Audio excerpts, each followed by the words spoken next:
जयपुर से खबर है जहां पूर्व मंत्री महेश जोशी पर और कसा शिकंजा। जल जीवन मिशन घोटाले में एसीबी एक्शन में एसीबी ने महेश जोशी के खिलाफ मामला दर्ज किया है। साथ ही 22 आरोपियों के खिलाफ नामजद मामला दर्ज किया है। जलदाय विभाग के अधिकारी और ठेकेदारों से पूछताछ होगी। जल्द ही महेश जोशी को भी पूछताछ के लिए एसीबी बुलाएगी।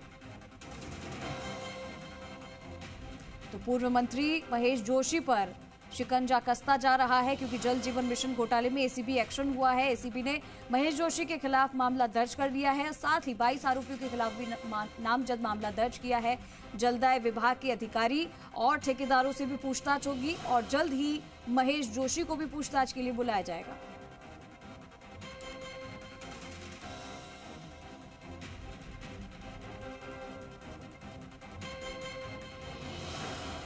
विनय पंत हमारे साथ जुड़ गए ज्यादा जानकारी के लिए। सीधा रुख करते हैं। विनय, महेश जोशी की मुश्किलें और बढ़ती जा रही है, एसीबी पूछताछ के लिए बुलाएगी, क्या पूरी जानकारी? जी बिल्कुल, देखिए जेजेएम घोटाले में एक और जो एफआईआर है वो यहाँ पे एसीबी की ओर से दर्ज की गई है, जिसमें जो पूर्व मंत्री हैं महेश जोशी, उनके खिलाफ नामजद एफआईआर दर्ज की गई है। जो एफआईआर उसमें पहला नाम महेश जोशी का है। इसके साथ ही मैं बताना चाहूंगा जो उस समय तत्कालीन वित्तीय सलाहकार थे जेजेएम के सुशील शर्मा, उनका भी नाम है। और इसके अलावा कुल अगर बात करें तो 22 लोग और फर्म हैं जिनके नाम इस एफआईआर के अंदर लिखे गए हैं।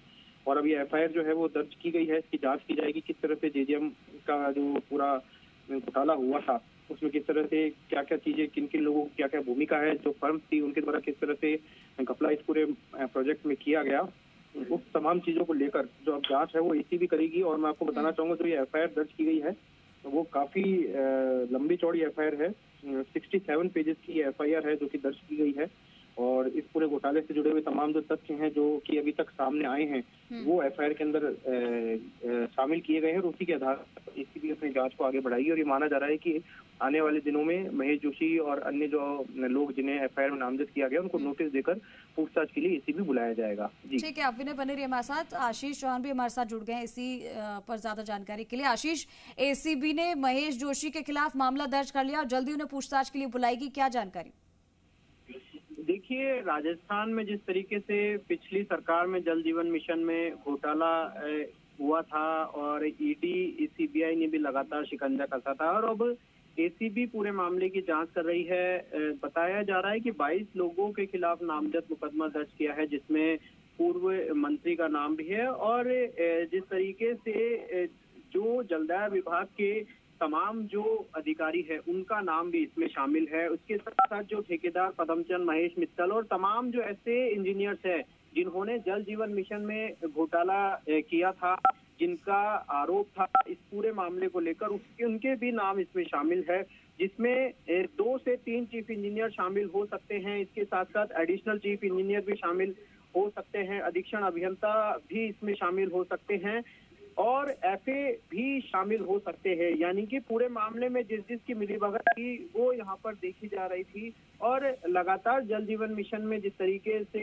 ईडी और सीबीआई पूरे मामले की जांच कर रही है, छापेमारी भी की थी जल जीवन मिशन के घोटाले को लेकर, और अब पूरे मामले को एसीबी पूरी तरीके से जांच करेगी, पूछताछ के लिए भी बुला सकती है। जल जीवन मिशन से जुड़े जो अधिकारी है अब नामजद होने के बाद में अब देखना होगा, क्योंकि अभी कुछ दिन पहले ही मुख्यमंत्री भजनलाल शर्मा ने जो 12 अधिकारियों की अभियोजन स्वीकृति दी थी और इसके बाद में अब यही कहा जा रहा था कि जल जीवन मिशन में किस तरीके से जांच की जाएगी। और अब जांच तेजी से आगे बढ़ रही है। देखना होगा कि किस इंजीनियर पर शिकंजा कसा जाएगा, कौन कौन से ऐसे अधिकारी है।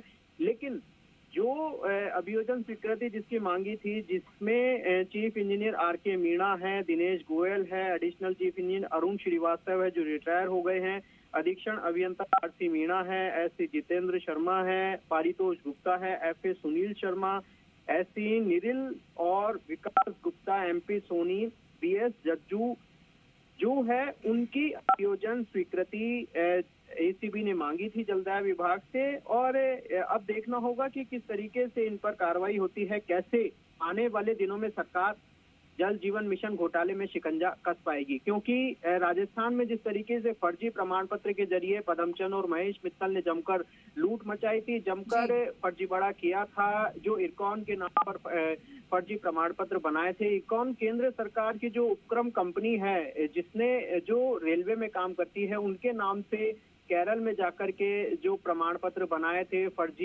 पूरा फर्जी ऑफिस बना दिया था, फर्जी प्रमाण पत्र बनाए थे, फर्जी सील यहाँ पर लगाई गई थी, जिसके बाद में बड़ा घोटाला यहाँ पर निकलकर सामने आया था।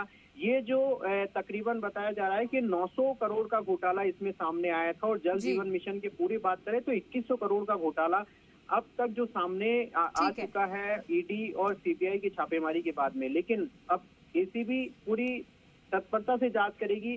देखना होगा कि किस तरीके से आगे और बड़े खुलासे हो सकते हैं पूछताछ के बाद में, क्योंकि अब तक एसीबी लगातार पूरे मामले में अभियोजन स्वीकृति सरकार से मांग रही थी। सरकार ने अभियोजन स्वीकृति भी दे दी थी।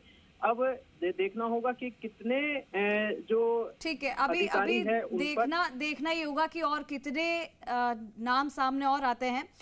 विनय, 900 करोड़ का ये पूरा घोटाला और उसके बाद में तमाम ये जांच जब चली, अलग अलग लोगों के नाम भी सामने आते रहे।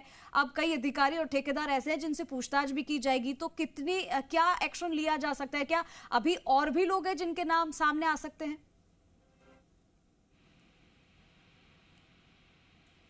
विनय, आप सुन पा रहे हैं? ठीक है, आशीष आप इसका जवाब दीजिएगा कि क्या और भी इसके अलावा लोग हैं जिनके नाम सामने आ सकते हैं, जिनसे अभी तक पूछताछ नहीं की गई है? देखिए, ठीक है विनय और आशीष, आप दोनों का बहुत शुक्रिया हमारे साथ जुड़ने के लिए, तमाम जानकारी के लिए।